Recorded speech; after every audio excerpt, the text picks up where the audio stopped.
यामध्ये आता मुख्यमंत्री महोदयांनी सांगितलं त्याच्यात 2 हेक्टरच्या पुढे पण आम्ही निर्णय घेतलेला आहे 3 हेक्टर पर्यंतचा.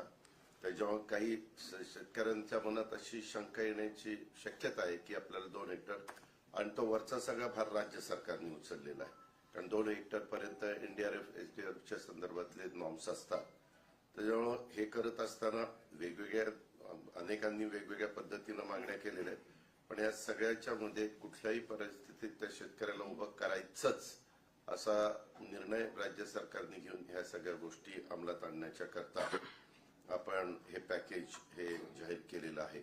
आणि याच्यात खूप बारकाईनं विचार करून कुठलाही घटक हा वंचित राहणार नाही याबद्दलची पण काळजी राज्य सरकारने हे पॅकेज जाहीर करत असताना केलेलं आहे.